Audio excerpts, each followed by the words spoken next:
I stole your wealthy husband. The first call from my younger sister, Lois, came just before our mother's funeral. She hadn't replied to any of my messages for weeks. I just got back from Hawaii with Keith. I brought you some chocolate souvenirs. Furious at her insensitivity, I lost my temper and yelled at her in front of everyone. You can keep my husband. Just get to the funeral already. Lois, stunned by my outburst, could only manage a confused "what?" from the other end of the line. I gave her the address of the funeral home and hung up, seething. Knowing she'd try to call back, I turned off my phone, took my seat in the family section, and tried to compose myself. My name is Emily, and I just turned 38. Growing up in a family of 4, my parents, my younger sister, and myself, I often felt the weight of being the eldest. My sister Lois, who is 6 years younger, was always the favorite. With her charming looks, she had a knack for getting her way. Whenever Lois wanted something, she would flash an irresistible smile and say, "Emily, I want this," and I would almost always give in. Unfortunately, this dynamic didn't change as we grew older, making Lois an extremely troublesome sister. 8 years ago, our father passed away after a long illness. 6 months ago, our mother was diagnosed with a terminal illness and had been in and out of the hospital since. 2 years ago, I married Keith, a senior colleague from work, and moved into an apartment near my office. Despite the distance, I spent the last 6 months commuting an hour each way to care for my ailing mother while managing my job. Lois had returned home and left her job a year ago following a breakup with her then boyfriend. Despite this, she continuously deferred caregiving duties to me, claiming I was better suited for it. Eventually, I took a month off work to care for our mother. Despite my efforts, she passed away 2 days ago. And where was Lois during this time? She had left for Hawaii a week earlier. I pleaded with her to stay, but she disregarded my pleas and went ahead with her plans. At the funeral, following the priest's final words, friends and family began to offer their condolences. It was a tribute to my mother's kindness that not only relatives but also many of her friends had gathered to mourn. Several colleagues from my workplace were also present. "I'm sorry for your loss," they offered. "Thank you. I truly appreciate your support in granting me the time to be with my mother during her final days." He's my father-in-law, the company president. Throughout this difficult time, he's shown exceptional understanding and support. But where's Keith? I haven't spotted him around. He's been on a business trip overseas since last week, and I haven't been able to reach him. I understand. I'll inquire with the sales manager about his whereabouts. Due to the size of the company he oversees, Keith and I work in different departments. He's heavily involved in sales and often laments about his demanding schedule filled with frequent business trips. While I tried to be understanding of his absence during this challenging period, I couldn't shake off the anxiety of managing everything alone, especially without being able to reach him or my sister Lois. Meanwhile, my father-in-law made a heartfelt effort to attend the funeral, his presence offering immense support that nearly moved me to tears. Gratitude swelled within me as we rode to the crematory in the limo with the rest of the family. Upon switching my phone back on, I half hoped for a message from Keith. Instead, I was taken aback by the flood of nearly 30 voicemails, most of them from Lois. "Answer your phone. You can't just fabricate absurd lies because you're upset that I'm with Keith now." Her voice echoed through the phone, filled with anger. She took Keith from me. Did she mention something like that during her call before the funeral? I was too overwhelmed with managing the guests to fully grasp what she was implying. Lois and Keith having an affair? It couldn't be true. I felt a surge of shock and agitation. Was Keith really on a trip with her? It seemed unbelievable. Rushing to check the voicemail, I found several messages from my husband. "I'm deeply sorry, but you're a resilient woman. You can handle this on your own, but Lois, I need to stand by her. So let's end things." As I listened to his message, it felt like a scene ripped from a melodramatic script. I wish I hadn't heard that. I muttered to myself. Why did I have to discover that my husband and sister were having an affair and enjoying themselves in Hawaii during our mother's funeral? You need to hurry if you want to bid your final farewell to Mom. We're en route to the crematory. Reluctantly, I dialed my sister's number and relayed the news. "That's not funny. Stop lying. You're just bitter because I took Keith from you." "But it's the truth. I get it. Losing your husband must be tough." "Yeah, he's set to be the next company president and loaded. I empathize with your pain, Emily, but there's a difference between white lies and deceit, you know. You're grown up, you should understand that. I never expected to hear that from you. It was a shock to find out about you and Keith's affair. I could almost hear the satisfaction in Lois's voice. She always enjoyed pulling pranks on me since we were kids, reveling in my gullibility. I let out a frustrated sigh. Regardless, now's not the time for this. If you want to bid Mom farewell, come now. I'm tired of this charade, so why do you need to check with his father? On the other end of the line, their voices overlapped in what seemed like a heated exchange. They probably weren't prepared for me to bring up his father. Eventually, my husband, who appeared to be standing beside Lois, took the phone.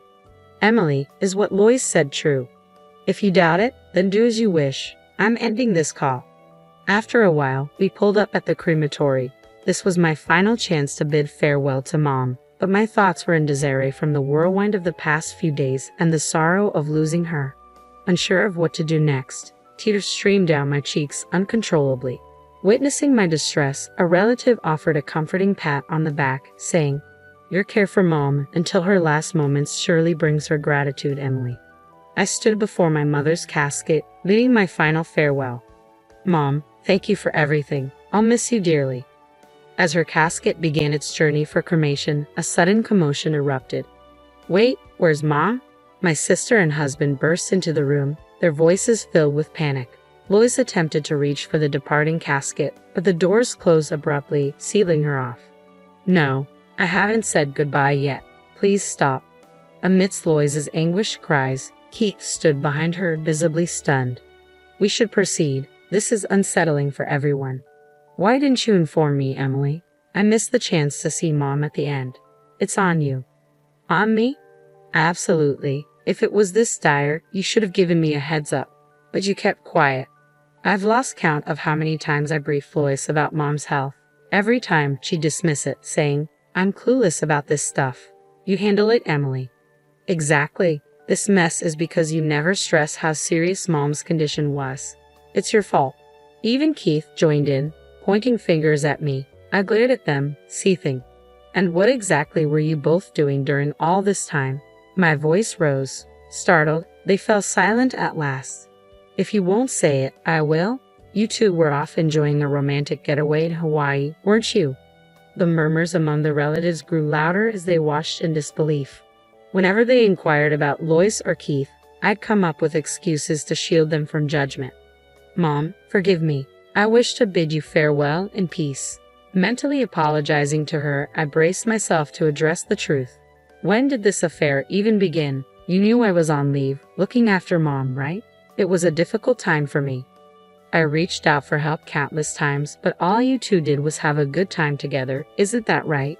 "Enough. It's your fault, Emily. You didn't keep Keith close enough." "What's that supposed to mean?" "You need to prioritize your husband more. He complained about being bored at home because all you talk about is work and caregiving." Poor Keith. "Oh, so that's what he said," I retorted, shooting a glare at Keith. He quickly averted his eyes, avoiding mine. "Emily, you snagged a wealthy future company president, but you got complacent. That's why he was swayed by me. You always do this, Emily." In truth, every time I had a boyfriend in high school or university, Lois managed to steal them away from me. The only exception was Keith, as Lois was already in a relationship at the time. What a shame. From now on, I'll be with Keith and become the wife of the future president, so end things with him. "Fine, take Keith. I'll file for divorce." At that point, I was beyond caring. When I decided to marry Keith, I had no clue about his family background. He was initially working at a regional branch before transferring to headquarters in my department. Keith was charismatic, sociable, and effortlessly won everyone over, quickly becoming an integral part of the team. As we grew closer, I developed feelings for him, and when he proposed, I joyfully accepted. It wasn't until I visited his parents' home that I discovered his father was the president of the company where I worked. It came as a genuine surprise. "So promise me, don't come back later begging to avoid a divorce." "I won't." "You're certain about leaving me?" "Yes, I am." "If you leave, no man will marry a workaholic like you. You understand that, don't you?" "I'll live my life on my own terms. But for today, please bid Mom a proper farewell." Keith and Lois exchanged smug glances as if they had triumphed. Relatives frowned, observing the tension. I apologize for the unpleasantness, I said, regretting the scene.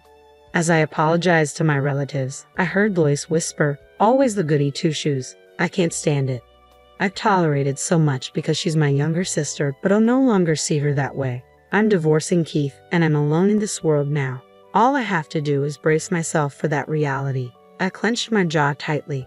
2 weeks have elapsed since then. I've packed up my belongings from the apartment and settled into a new condo near the office. I've even listed my parents' house for sale.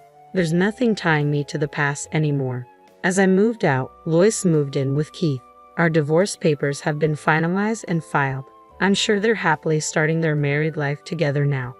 Well, I've finished sorting through Mom's paperwork. Now it's time for payback. Watch over me, Mom, I said with a smile, gazing at her portrait, envisioning the events to unfold. Enjoy your honeymoon phase while it lasts. You too. The following day, while I was at the office for my job reinstatement, my phone buzzed with a flurry of voicemail notifications. Hey, what's the deal? We're divorced, right? Why am I being slapped with a $30,000 bill? Concerned it might show up uninvited, I suggested meeting at a nearby diner. As soon as we began conversing, Keith erupted in a fit of rage, his voice booming with fury. I received a legal document from a lawyer. What's this about? We're already divorced, aren't we? Exactly. I'm not sure. I had tasked a lawyer with claiming $40,000 from Keith as my share of the property and $30,000 from Lois for her portion of our mother's medical care expenses. The documents must have been delivered to their address. It's something they should have anticipated, but it seemed they hadn't. I felt exasperated. You just need to settle what you owe. That's unfair. And don't think you can get away with what you've done. I've endured significant emotional distress. Should I sue you for that too? Emotional distress. You cheated, plain and simple, so pony up. They fell silent, likely realizing they couldn't argue with the law. Then, after a pause, Lois turned her gaze on me. So, Emily, it's all about money for you in the end. Fine, let Keith foot the bill. With a loan from my dad, we can easily cover the $70,000. Keith, I know you're not exactly flush. Lois, are you really okay being with a broke guy? Keith will be the president soon. Then he'll have money. Just need a bit of patience. Oh, Lois, you're after the money too, aren't you? No, I've got plenty of love. Dad's been talking about retiring at 65 for ages. So, in 2 years, I'll take over as president. Seriously, that'd be something. Absolutely. I'm the only son, after all. We'll see. I couldn't help but burst into laughter. Can you believe this? Is she losing it? My sister's voice chimed in. But the real act of revenge I had planned was only just beginning. Keith, you've been absent from work for quite some time, citing the family funeral as the reason, correct? Well, my mother-in-law is family too. True, but the company is aware of what you've really been up to. Huh? Are you aware that your father attended Mom's funeral? I intentionally withheld this information from Keith and Lois, leading Keith to believe that his father was unaware of the situation. I've informed the company and your father, the president, that you lied about taking family leave for caregiving and instead went to Hawaii with your mistress. Oh, that was you. You never did any caregiving at all. You have the nerve to act so boldly. And you've taken time off work with Lois on several of your business trips, haven't you? I've reported that too. How did you find out? Lois has been posting photos on social media, detailing where and when she went out. There were a few pictures with you in them. Quite shocking. Huh? You knew about my social media? It's the same account you've had since high school. Naturally, I'd be aware. Lois appeared uneasy, and Keith was caught off guard by my revelation. Wait, does Dad really know everything? Just as my mother was family to you, your father regarded her as family too. Naturally, he'd be informed about the family funeral, as protocol dictates it should be reported to the company. Even following the funeral, he showed concern for me and reached out multiple times. Consequently, I relayed all the recent events to him. He's quite furious. Furthermore, he made it clear that he has no intention of appointing you as the next president. But I'm his son. He mentioned he doesn't recall ever stating that our company follows a principle of hereditary succession. Additionally, he instructed me to convey that he has no use for a son who would engage in such disloyal behavior. So Keith isn't going to be the president. As I watched their faces grow pale, I decided to push them further. And to add, I'll be assuming the role of president next month. Ha! I just received the official notification from the president and my superiors at the company. It's official. I've been appointed as the new president. That's impossible. They wouldn't appoint you as president. If you doubt me, why don't you call your father right now and confirm? Keith hurriedly dialed his father while Lois, his new wife, looked on nervously. So, Emily's going to be the president. That's true. So, I won't be the president's wife. If I knew that, I wouldn't have taken you from Emily. But you said you loved me. That was with your money included. What did you say? I couldn't bear the couple starting their argument in front of me, so I stood up. If you want to fight, do it somewhere else. Oh, and I'll be expecting the payment. Thanks. Wait, please don't leave me. Please support me, sis. I evaded their desperate attempts to grab hold of me and swiftly departed. Following that, the couple proceeded with their divorce. My ex-husband, Keith, was demoted by his father and eventually resigned from his position. Now, he works multiple part-time jobs every day to settle his debts to me. As for Lois, rumors have it she's working in a bar at night. Initially, she seemed to be managing, but she fell victim to a deceitful man and found herself in dire circumstances. Meanwhile, I've ascended to the position of president.